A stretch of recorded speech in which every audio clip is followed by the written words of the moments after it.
안녕하십니까. 계속해서 대구에서 전해드리겠습니다. 오늘 대구와 경북 지역은 낮 기온이 크게 오르면서 더운 날씨를 보이겠습니다.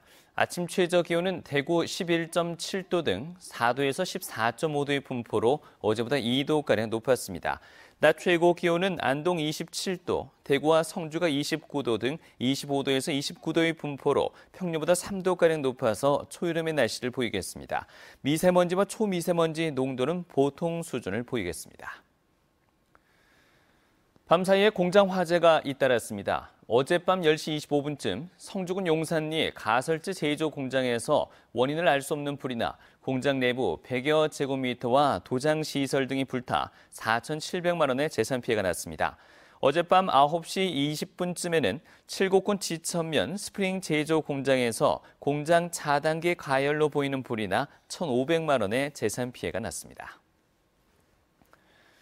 대구 MBC가 연속 보도한 서울림복지재단 비리와 관련해서 전 이사장이 구속되고 현직 이사장과 공무원 등 10명이 무더기로 입건됐습니다.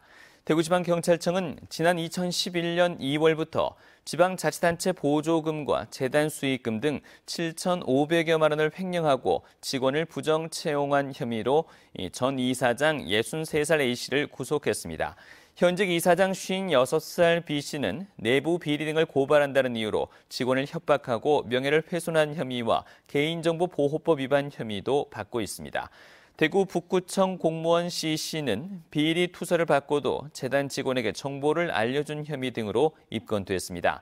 나머지 직원 8명은 개인정보보호법과 업무 방해 등의 혐의를 받고 있습니다.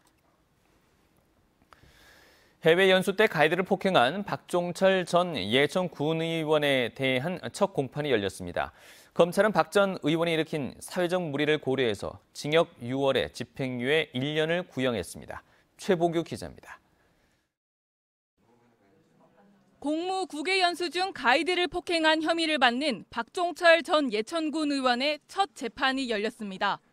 박 전 의원은 변호인과 함께 법원에 모습을 드러냈지만 인터뷰에는 응하지 않았습니다.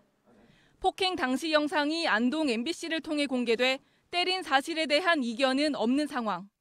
검찰은 피고인이 군의원임에도 해외 연수 중 현지 가이드를 폭행해 사회적 무리를 일으킨 점에 비춰 엄하게 구형할 필요가 있다면서 하지만 군의회에서 제명되고 피해자에게 합의금 명목의 3,300달러를 지급한 점을 참작했다고 설명했습니다.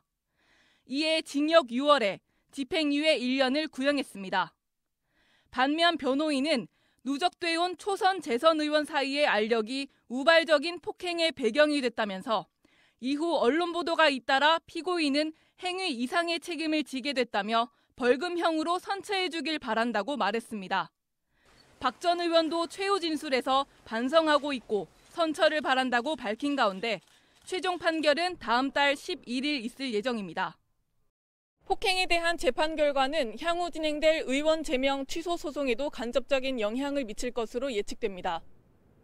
이달 초 법원은 제명 취소 소송의 결과가 나올 때까지 의원직을 유지하게 해달라는 박 전 의원의 효력 정지 신청을 기각한 상황. 게다가 앞서 손해배상을 청구한 가이드 측 미국 변호인단이 민사소송을 준비하고 있는 것으로 알려지면서 사태가 어떻게 흘러갈지 주목됩니다. MBC 뉴스 최보규입니다.